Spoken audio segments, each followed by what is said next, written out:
Hey guys, it's me, Derek Young with Mahogany Books. I'm excited. I'm here with Mr. Marcus Johnson, NAACP Image Award nominated.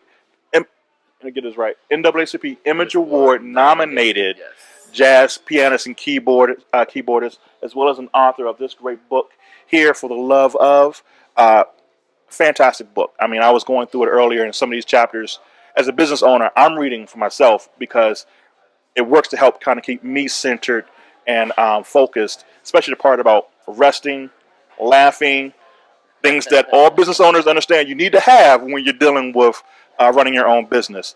But what I wanted to ask you was, you wrote this great book, but usually authors have at least one or two of their favorite books. So I wanted to find out from you, what's the most impactful book that you've read? To tell you the truth, I can't give you one. I can give you like a series.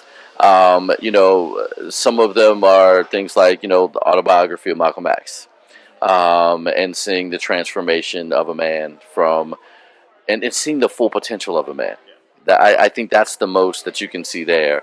One of the most pivotal books in my life right before law school was Up From Slavery, the autobiography of Booker T. Washington, and seeing how a young boy came from West Virginia and basically walked to Richmond, lived under a stairwell for years before he could get money to go to Hampton, where he spit shined when he got the opportunity, the library, to get into Hampton, and then became Booker T. Washington and all the great things to found Tuskegee, that he did to found Tuskegee University.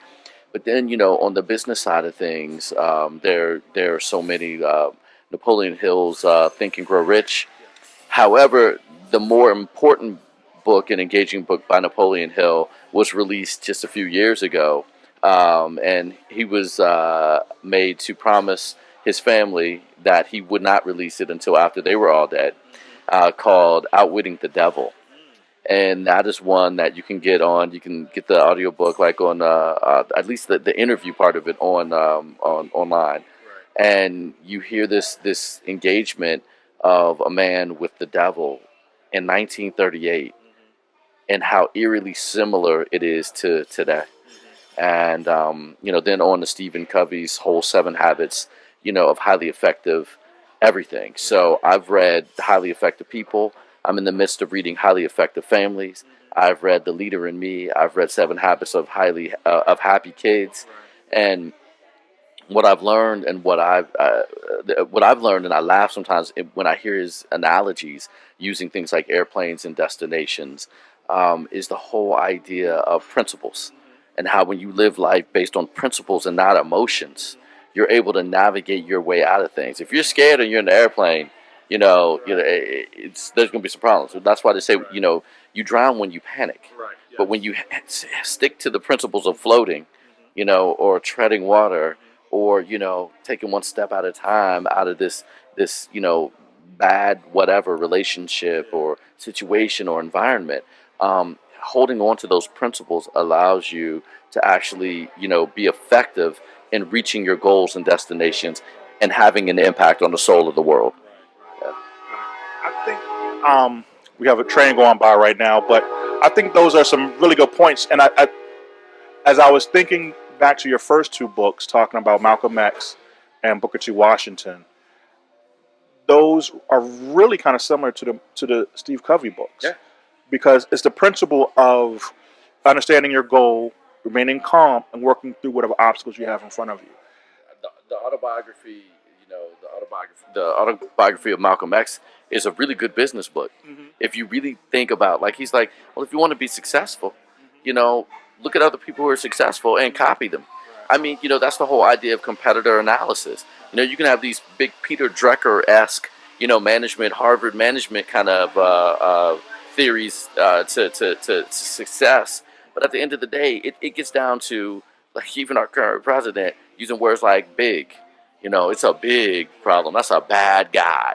You know what I mean? At the end of the day, can you bring it down to its common denominator so everybody understands it? And everybody understands, if you see someone successful, follow them, copy them, and you'll be successful too.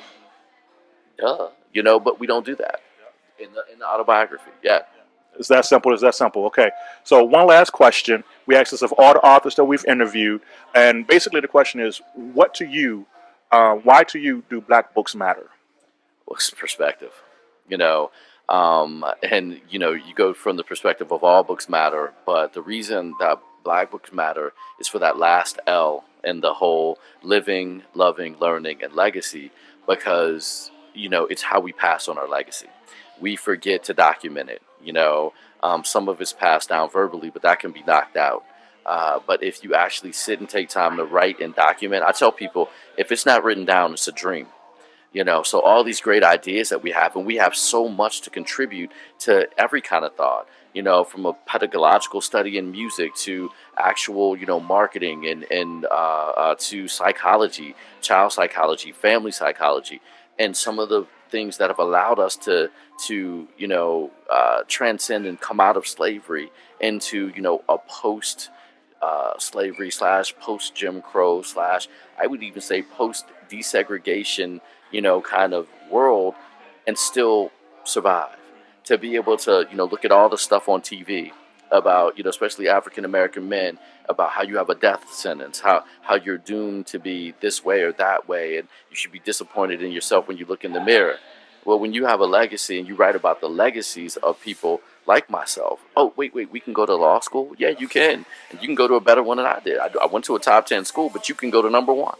And by the way, if you want to go to London and go to the London School of Economics, or go to one of the schools in France, or one of the other places out there, you can do that too. But the legacy is making sure that you write down the fact that you determine the vision of who you are.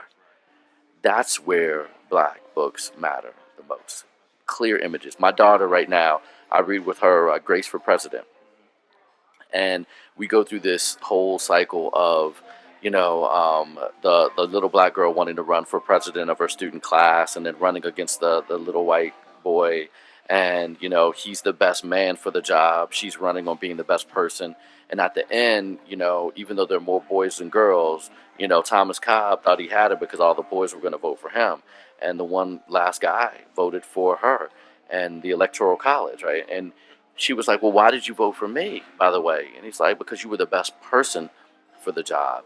And then to see the last page, which is really the most significant, with, a grown-up Grace with a bun in her hair, pun intended, with me working up with my daughter and putting a bun in her hair the other day, with her hand on the Bible, and teaching your daughter that means that she's being sworn in as the president of the United States, not as the elementary school, but that. And I wish even that the book had gone further, and not more of a kind of allegory, kind of a you pull it out yourself. But that's what my daughter got out of it. So at 3.5, my daughter I was like, well, what is Grace for President about? She said, Daddy, it's about the Chief Justice of the United States, which meant that she understood that the goal wasn't to be the elementary school, president, right? But that it was to be the president. And Grace, and my daughter's name is Chase, so I always am like, Chase for president, right?